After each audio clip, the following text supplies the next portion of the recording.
Asma e DPOC na emergência, uma aula prática, interativa e focada no que muda a conduta, no casos clínicos, pontos de interesse.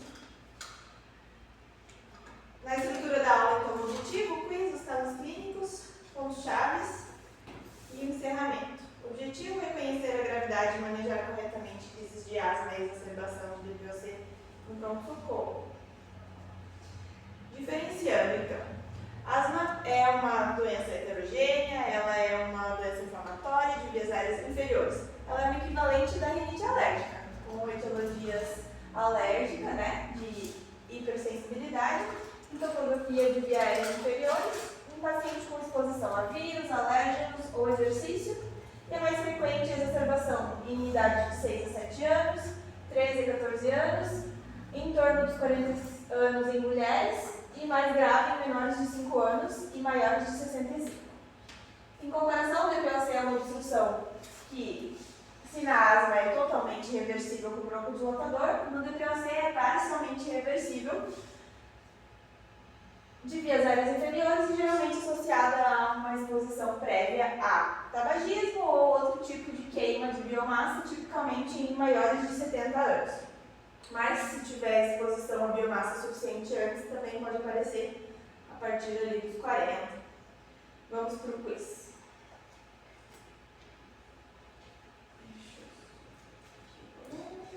Hoje a gente vai ficar no pódio. Primeiro. Depois do pódio. Primeiro não fugimos. Então, vamos lá. Peraí, Cadê tá vocês? pensando aqui o negócio. Ah, é? Será que a internet de vocês ainda tá legal? Senão vocês conectam na minha internet também. Se você deixar assim, eu vou ganhar. Que eu tô na parte. Peraí, né? Vai. Deixa eu abrir de novo. Tá, agora Foi? Foi. Então vamos lá. Favorece o diagnóstico de asma ao invés de DPOC, exceto. Então, o que vocês vão procurar? Todos ali são a favor de asma. O que não favorece asma é a história de exercício alérgico ou virose como desencadeante, um curso agudo, a história de tabagismo ou queima de biomassa e a atopia presente. Tá. Só para a gente não passar em cima disso sem discutir, então, uma doença pulmonar obstrutiva crônica tem um curso menos agudo do que uma asma, né? E a asma, em geral, pode ser uma doença que incomoda ao longo de toda uma vida, mas ela vem em cursos bem agudos de exacerbações e tem períodos de calmaria. Então, o curso agudo favorece o diagnóstico de asma. E aí a gente queria saber o que não favorece o diagnóstico de asma, né? Talvez essa pergunta de dupla negação seja um pouco mais difícil mesmo. Mas a outra também é assim, só que o inverso. Agora, então, prestem atenção. Favorece o diagnóstico de DPOC ao invés de asma, exceto. Então, todos são a favor de DPOC. O que não é, você marca. Dispneia crônicas progressivas. Idade acima de 40 anos. Reversão completa. Beleza. Qual é a primeira medida farmacológica para broncoespasmo na emergência? Será que é o corticoide venoso imediato? Que vai fazer diferença em minutos? Salbutamol inalatório? O antibiótico empírico? Aminofilina? Beleza, boa. Em pacientes com broncoespasmo grave na emergência, qual associação potencializa o efeito do beta-agonista? Você vai fazer um beta-agonista, que seja um salbutamol, uma glicerina. Tá montado o pódio. Hã? O pódio. O quê? Escaneia ali para você ficar. Tem mais 3 perguntas. Sobe no pódio com eles, né? Só tem 3. É que o Rodrigo não avisou hoje no grupo da aula. Ah, você tá de brincadeira. Ele não mandou nada? Eu acho que a galera não se ligou. Ele me Por isso que perguntou eu ainda qual o perguntei. tema, não. Por Por isso que eu perguntei pra você hoje de tarde. Gente, eu vou me colocar nesse grupo na Eu acho melhor. Ninguém nunca me convidou. Então, aqui era... Ninguém nunca me Eu convidou. acho melhor. Ah, não, pelo amor de Deus. Entendeu? Aham. Você entrou? Será que você entrou? Aham.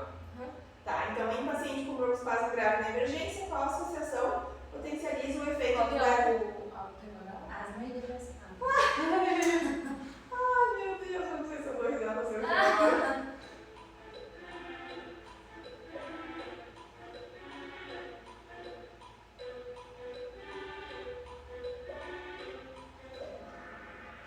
Boa. Qual o papel do corticoide sistêmico na crise de asma ou DPLC descompensada?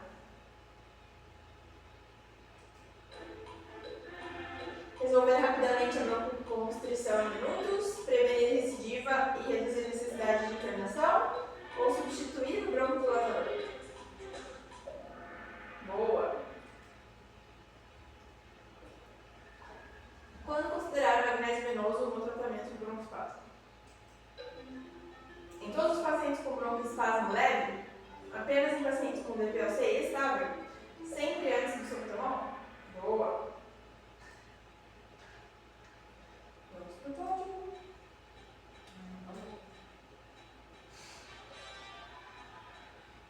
Uma caverninha. Valeu.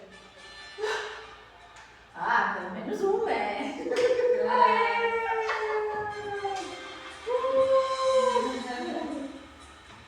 Vou colocar aqui no último slide da aula. Depois eu vou entrar e vou publicar todos os pódios. Não, faz isso. Só parecendo que tinha três. Deixa eu ver. Ai, ai. Gente. Beleza. Vamos desligar essa música.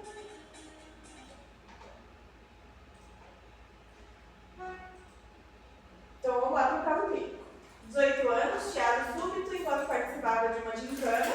Ele nunca fazia exercício. Na gincana ele foi obrigado a entrar na escola. E saturando 88% em ar ambiente, fala frases curtas. O que vocês acham que são fatores de alarme no caso dele? Nossa, saturação. Fala entrecortada. Beleza. Então a fala entrecortada, uso de musculatura acessória, sonolência, hipercapnia. Se houver no exame físico, são sinais de alarme, tá?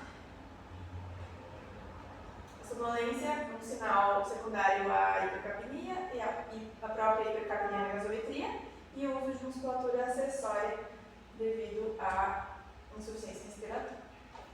Então, em qualquer adulto com frequência respiratória acima de 30, se preocupar, acima de 40 em crianças, frequência cardíaca acima de 120 e também a bradipneia. Vocês lembram que já é um sinal avançado de insuficiência respiratória na asa.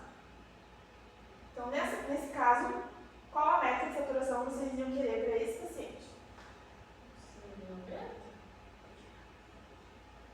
Isso foi um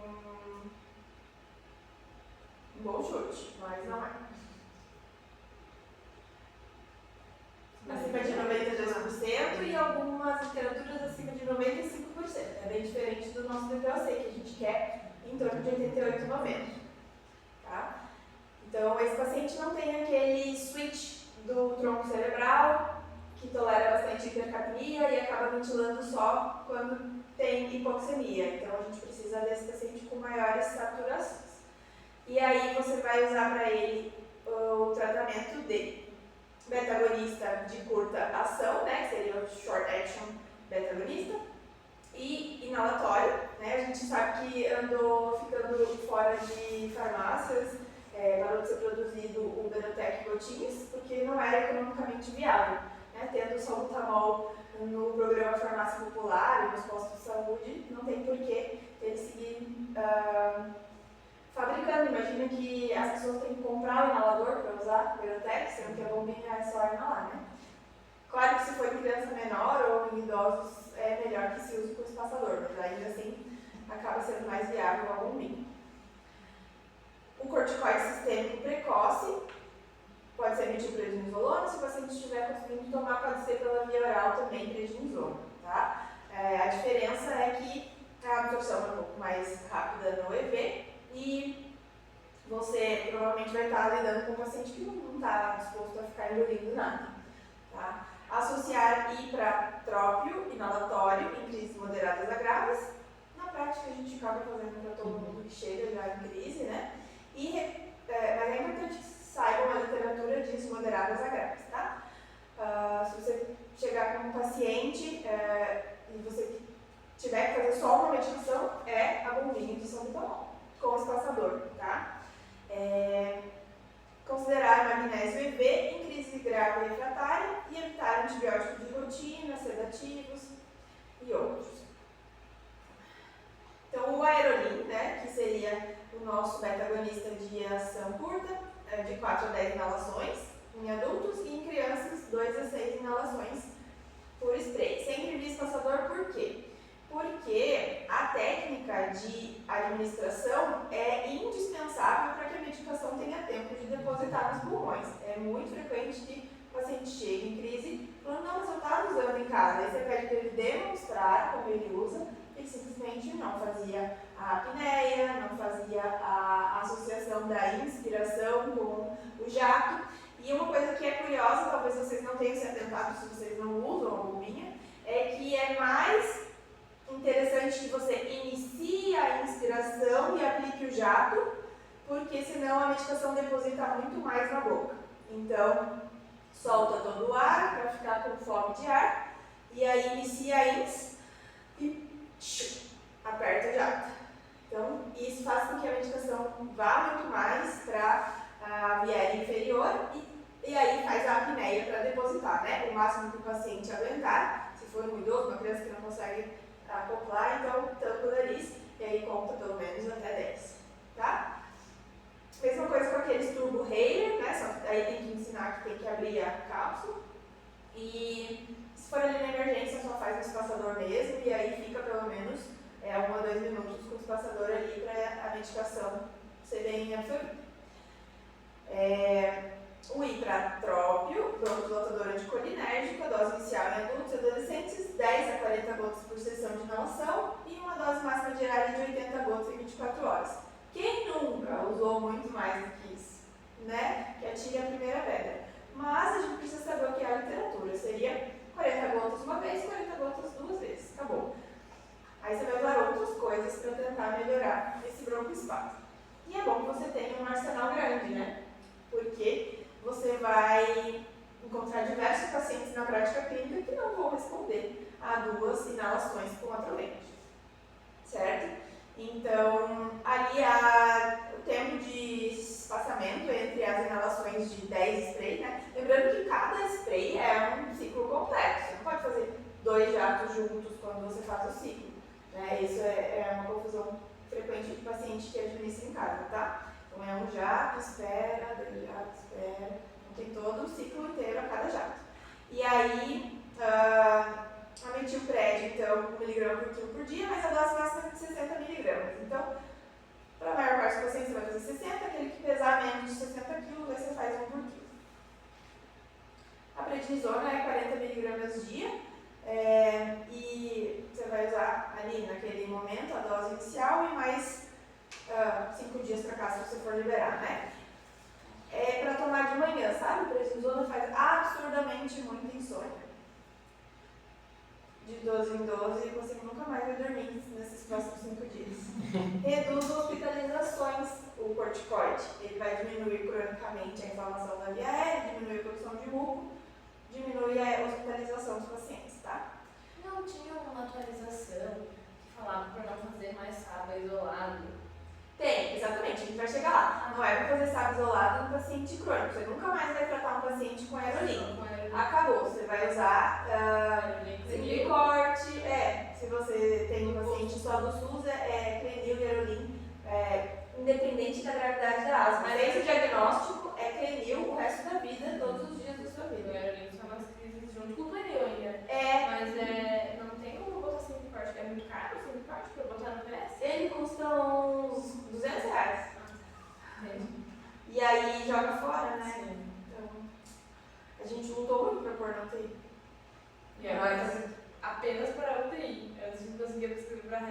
Depois ele tá fazendo semicorte na UTI, ganha alta pra enfermaria, ele não pode mais fazer semicorte. Não, mas aí é dele, você tem que falar que ele trouxe de casa, né? Imagina, né? Tá bom? Então, que é o fim da picada, né? Você tem que tirar esse bicorte quando sai da UTI. Daí piorou tudo, né? Daí reencarna por causa da terapêutica não otimizada. Beleza. Aí então, terapias adicionais para os pacientes graves. Sulfato de magnésio 2 gramas, 2 ml da ampola de 10%, é o que está mais disponível nos últimos tempos. Mas antigamente tinha sulfato de magnésio 50%, aí são 4 ml, diluído para 100 ml de soro físico, infunde lentamente em 20 minutos. Isso pode ser repetido até 6 horas, se for necessário, mas vocês vão ver que um paciente que é bem tratado em 1 ou 2 horas no pronto-socorro e não respondeu, esse paciente tem que sair do pronto-socorro, ele tem que ir ou para UTI ou para ir para outro lugar, né? Se a anafilaxia associada, né, aquele paciente que chega com angioedema, está fazendo broncoespasmo associado a outros sinais, exantema generalizado, então está formalmente indicada a epinefrina, a adrenalina, a ampolinha de 1 ml, né, 1 mg por ml, e aí faz no máximo 0,3 na criança e 0,5 no adulto. Onde é? Não é no subcutâneo, na barriga, é intramuscular, mostrou melhores resultados, anterolateral da coxa, tá? Por exemplo, uma criança de 10 quilos, você precisa fazer 0,1 ml. Como é que você vai fazer 0,1 ml? Né? Não dá nem para aspirar direito ali da boca. Então pode diluir 1 ml para 10 e usa 1 ml da solução. Na criança de 5 quilos, você vai fazer 0,05. Como que faz isso? Pega 1 ml da adrenalina, dilui para 20 e usa 1 desses 20 ml, que é o 0,05. Uma criança de 20 quilos, 0,2 ml, o mesmo esquema aqui, dilui para 10 e usa 2. A cada 20 minutos, por um máximo de 3 doses. A pergunta ali na glicemia, você vai pensar, meu Deus, mas não é uma das primeiras coisas que a gente deveria estar fazendo lá? Olha, se o paciente chegar com um tórax silencioso, que você já não tem quase absorção de medicação naquele pulmão, você está com o paciente indo para o tubo, convém usar outra via que não seja inalatória. Então, nesse caso, está super bem indicado. Mas não está mais nas diretrizes atuais devido aos efeitos adversos como tremores, taquicardia, palpitações, por ser uma absorção sistêmica ao invés de pulmonar deste beta-agonista. As diretrizes pedem para optar por outro beta-agonista, que seria o salbutamol, mas a gente sabe que a gente precisa desse arsenal todo, porque em vários pacientes eles não vão responder só com o salbutamol e atrovente.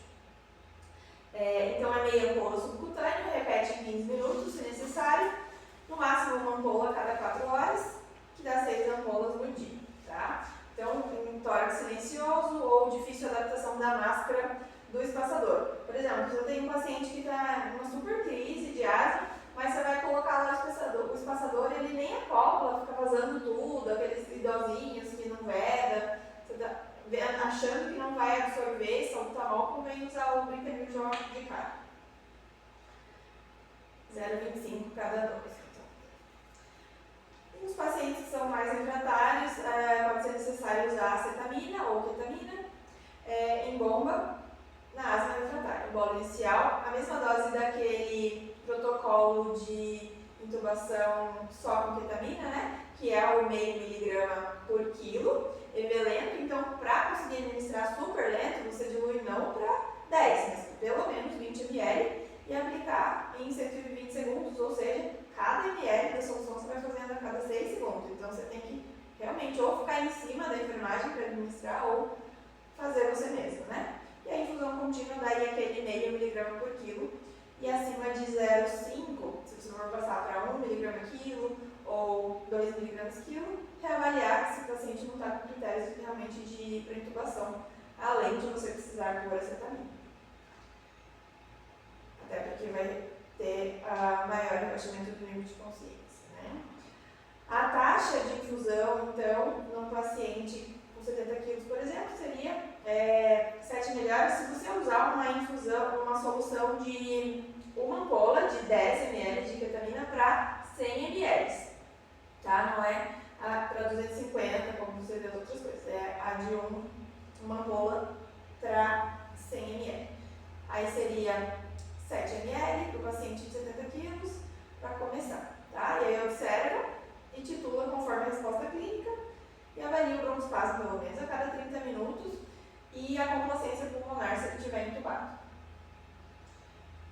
Para definir se você mantém a dose, aumenta. E usar anticolinérgico se tiver hipersalivação. Lembra que é um dos efeitos adversos da acetamina, que ele pode fazer aumento da secreção de laringe, e aí pode usar então anticolinérgico, pode usar atropina. Tá bom? Manter a monitorização contínua de PA, frequência cardíaca e frequência respiratória. Naturalmente, né? O paciente já está grave, você já vai estar monitorizando. Então, a reavaliação contínua e hospitalizar conforme a gravidade do quadro, a resposta ao tratamento inicial e os fatores de risco. Tá? Então, desde 2024, o protocolo internacional de asma, né, que é o GINA, definiu que não se trata mais nenhum adulto ou adolescente com um broncodilatador de curta apenas, como o salbutamol, sem corticoide inalatório. Então, sempre junto com o Plenil e contínuo mesmo, não é só nas crises, é todos os dias da sua vida. Essa mudança foi feita porque o uso isolado de SABA, embora alivie os sintomas imediatamente, não trata a inflamação subjacente da asma. Isso aumenta o risco de crises graves, hospitalizações e até mesmo mortes. Fazendo um paralelo com aquela metilprednisolona ou o corticoide prednisona que você vai dar via oral na crise, né? Porque você precisa diminuir a inflamação, a produção de muco, que o broncodilatador não vai fazer sozinho, né? O beta-agonista. Tá? Então, tentando ser um pouco mais detalhista nessa situação de critérios para intervenção, que pode ser uma dúvida de vocês lá embaixo. Então, se o paciente, depois de 1 a 2 horas de tratamento em pronto-socorro, ainda persiste com o sintoma, não se demore mais e considere a transferência para outro setor, né? Seja UTI ou seja enfermaria. Os detalhes da nossa enfermaria aqui, né? Claro que vem ao caso porque eu quero estar falando uma linguagem que vocês realmente consigam colocar na prática. Então, mas nossa enfermaria, pois é. Então, talvez não tem, assim, veja, tem critérios? Pode ser que não, mas a gente conhece a realidade do nosso serviço, conversando, né? Tudo se resolve. Sempre tem um paciente que é meio coringa lá que a gente consegue remanejar, tá bom? Taquipneia apesar do tratamento, taquicardia, saturação persistente abaixo de 92 e 94, mesmo com oxigênio suplementar, histórico de crises graves, né? Então o paciente já teve intubado por asma, o paciente já teve que ficar internado em UTI por asma, você está com aquele paciente na primeira hora do tratamento, né? Não tem por que você pensar que você vai liberar ele, considera internação. E falta de suporte em casa. Um paciente com uma questão social difícil, que não vai estar bem assistido com os pais, o esposo, que não vai tomar medicação, considere internar por motivos sociais também. Tá? Então, na UTI, se tiver um status asmático, refratário ao tratamento, iniciando com sonolência ou confusão. Então, a agitação, é super importante perceber que uma agitação psicomotora pode ser um indício precoce de hipercapnia, falência respiratória, considerar já a transferência à UTI e até ficar atento para indicação de intubação quando o paciente começa com agitação psicomotora, tá? Insuficiência respiratória iminente, acidose respiratória, pulso paradoxal. Gente, quando que a gente consegue detectar pulso paradoxal? Se você for medir a pressão do paciente com um manito manual. É nesse momento que a gente detectava quando se fazia a avaliação do paciente do exame clínico completo, né? O próprio médico vai medir a pressão arterial e aí você percebe que quando o paciente está na inspiração, a sistólica está muito diferente do que estaria na expiração. E aí você consegue detectar um pulso paradoxal, tá? É um sinal de obstrução grave das vias aéreas porque aquela hiperdistensão pulmonar faz uma redução importante do retorno venoso. E aí isso faz com que por aquela curva de Sfranstein, ele esteja com a pré-carga diminuída e ele faz um débito cardíaco menor. Até ali, beleza? Então, caso clínico, o homem, 65 anos, um tabagista, espinéia progressiva, tosse purulenta, saturação de 85%. O que vocês acham que... nem deixei a chance. Todo paciente com DPOC está infectado? Tem bactéria? Não. Quais são os critérios para você tratar com antibiótico ou não um paciente que tem exacerbação de DPOC? Eu não sei se vocês já perceberam, mas tem aqueles pacientes que chegam no pronto-socorro e você fala assim, engraçado, esse paciente não parece realmente que tem uma infecção bacteriana. Qual que é o critério que você vai usar para poder diferenciar? Então, o volume do escarro maior, a dispneia pior do que a habitual e a purulência da expectoração. São os critérios de Antonis, tá? Então, o mnemônico é vontade de prescrever. O quê? Antibiótico, né? Mas quando que dá vontade de prescrever? VDP. Um volume maior do escarro, uma dispneia diferente, uma purulência da expectoração, né? Então, como é que você pergunta isso especificamente? O paciente falou assim, olha, eu tô com muita falta de ar, tô com muito catarro, eu tô com a tosse, muita tosse. Você olha, ele é caso de tabagismo. Ou não, mas lembre, é fumante, o senhor fuma, já fumou, tem fogão a lenha, é muito comum na região fogão a lenha diário aqui, né? Independente se está frio, se está calor, o pessoal usa muito. Então, exposição à biomassa, lembrar de questionar na sua cabeça se esse paciente pode ser um paciente de DPOC. Aumentou o catarro? É diferente do que o senhor tem sempre? Aquele tabagista, às vezes, tem sempre um pouco de expectoração. Está diferente o catarro do que era geralmente? Aumentou a falta de ar em relação ao habitual? Tem paciente que já sente falta de ar sem estar exacerbado do DPOC, né? O aspecto da secreção mudou? Aí sim você considera infeccioso se tiver esses critérios. Avaliar, então, os sinais de fadiga respiratória e a gasometria, procurando hipercapnia e acidose, né? E aí, com sinais de fadiga respiratória, considerar a intubação.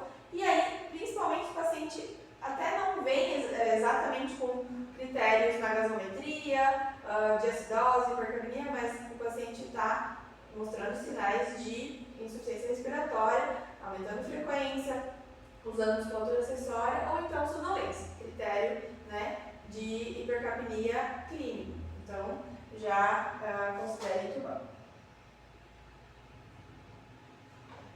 Então, o alvo desse paciente, diferente do paciente de asma, que é de 92 para cima, 95 em algumas literaturas, é o alvo de 88 a 92 no máximo. Lembrando que é muito comum que depois que o paciente chegou desaturando, às vezes a gente falha um pouco em reavaliar e chega lá, o paciente está 100% e fala assim, nossa, que bom! Não, né? Então, você quer 92, você vai ajustar e ensina a enfermagem a ajustar e cola uma plaquinha impressa ali no Word, alvo de saturação, 88, 92. Isso precisa ser feito porque a enfermagem não tem como adivinhar, eles, né, não estudam tanto essa parte de meta de saturação e a gente precisa ajudar eles a ajudarem o paciente. Então, tem que estar lá a meta e aí ensinar que baixa 1, sobe 1 conforme estiver precisando, né? E aí o tratamento da mesma forma com o beta-agonista de curta ação, salbutamol e o ipratrópio, inalatório, tá? Corticoide sistêmico precoce, vai prednisona ou hidrocortisona nesse caso. Também 40 mg por DPOC, hidrocortisona pode ser de 200 a 300 mg dia, 100 de 8 em 8, ou 50 de 6 em 6, como preferirem. Antibiótico quando critérios presentes. Tosse purulenta, febre, pneumonia associada, né? Às vezes tem uma consolidação, às vezes tem um critério de gravidade, que seria ventilação mecânica, então sim, antibiótico. Ventilação não invasiva, ciacidose e hipercapnia, salvo contraindicações. Isso é super importante. Quando que a gente usa VNI e DPOC? Nos últimos protocolos, eles vêm aumentando as indicações de VNI no DPOC. Então, a gente sabe que fisiologicamente ou fisiopatologicamente, a insuficiência cardíaca é o que mais beneficia disparado de VNI, né? Porque ele vai conseguir ajudar o líquido a passar dos alvéolos novamente para os capilares pulmonares e aí na circulação sistêmica e o DPOC acaba por outro mecanismo se beneficiando do VNI também, tá? Então até a literatura recente indica, inclusive para asma, desde que você não tenha contraindicações, cada vez mais. porque você ajuda a diminuir a hiperinflação e fazer com que esse paciente volte para critérios mais fisiológicos de mecânica ventilatória. Então, a única contraindicação absoluta seria o paciente precisa ser entubado, não é critério de pôr VNI, entendeu? Então, se ele precisa de tubo, não peça VNI, porque não é isso que você tem que fazer. Você tem que oxigenar, exceto se você esteja querendo fazer uma pré-oxigenação adequada, né? Que aí vocês lembram que pré-oxigenação para intubação pode sim ser usada a VNI. Então, você vai fazer ali por 3 a 5 minutos, não é para deixar 20, 30, 1 hora, 3 horas, não é. Se o paciente tem indicação de tubo, você vai usar por 3 a 5 minutos, oxigena o melhor que você conseguir e aí tudo.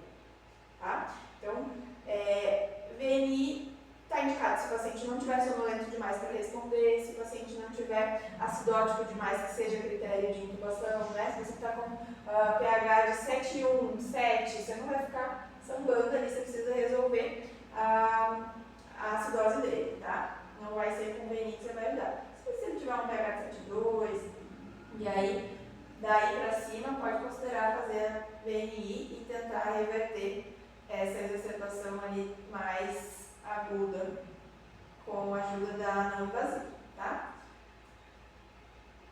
Então, quando que você pensaria em fazer a internação do paciente DPOC? Não respondeu depois de tratar com broncodilatador e corticoide no pronto-socorro, pense em internar. Se o paciente está com uma espinéia muito importante, aumento do volume, da purulência, você não quer que ele tenha o risco de tratar mal uma infecção em casa, considere internar. Gravamento de condições crônicas, se o paciente já tem junto insuficiência cardíaca, pneumonia, arritmia, diabetes descompensada, né?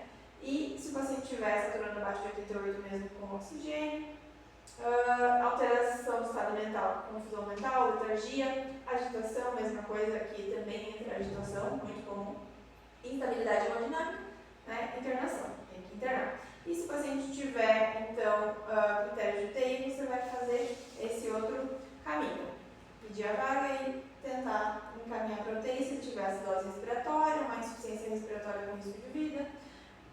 Usando musculatura acessória, respiração paradoxal, você vê que o abdômen, ao invés de saltar na respiração, ele está fazendo até uma contração da parede abdominal. Incapacidade de manter o esforço respiratório, também UTI. Instabilidade hemodinâmica, uma hipotensão, que não responde a fluido, deterioração do estado mental, sonolência ou coma.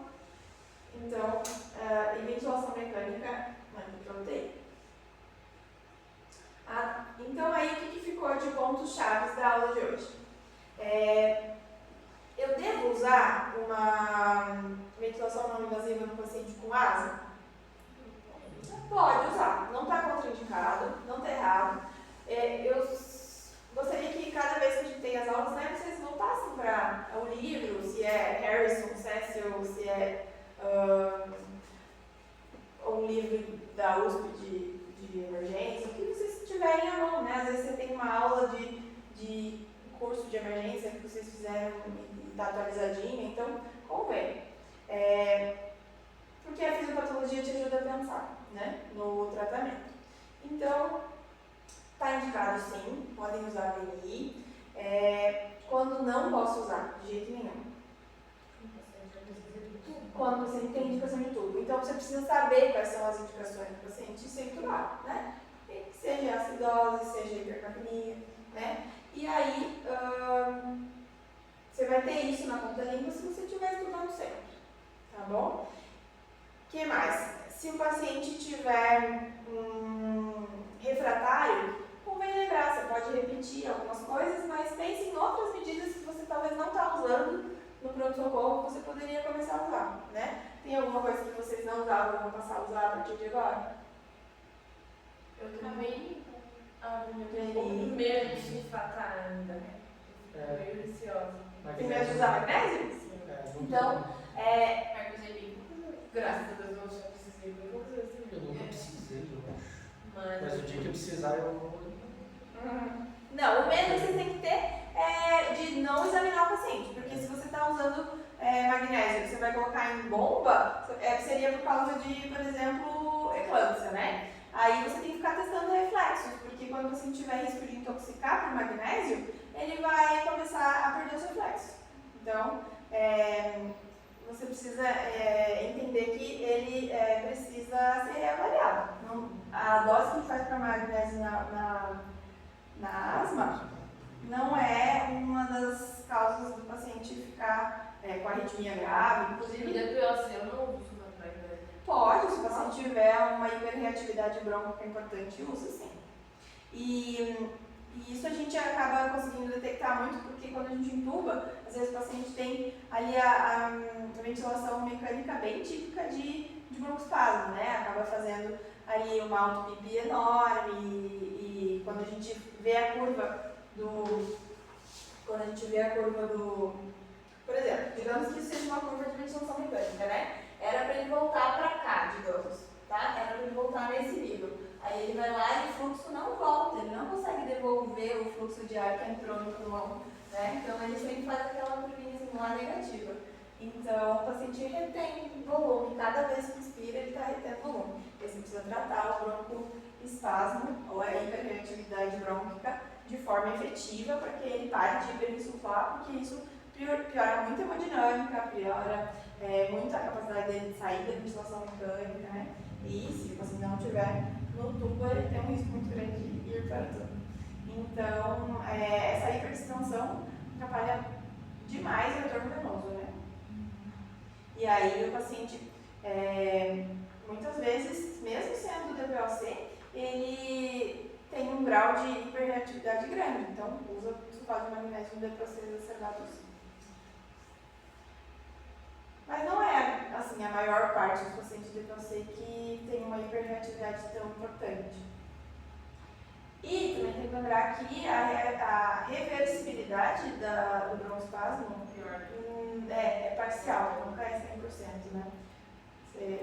É uma doença muito crônica e essas vias aéreas, elas se remodelam. Então, elas não voltam a 100% o que eram antes da exacerbação. Igual a insuficiência cardíaca, vocês lembram que a história natural da doença é assim, ele é um paciente funcionalmente bom, aí ele tem a primeira descompensação, certo?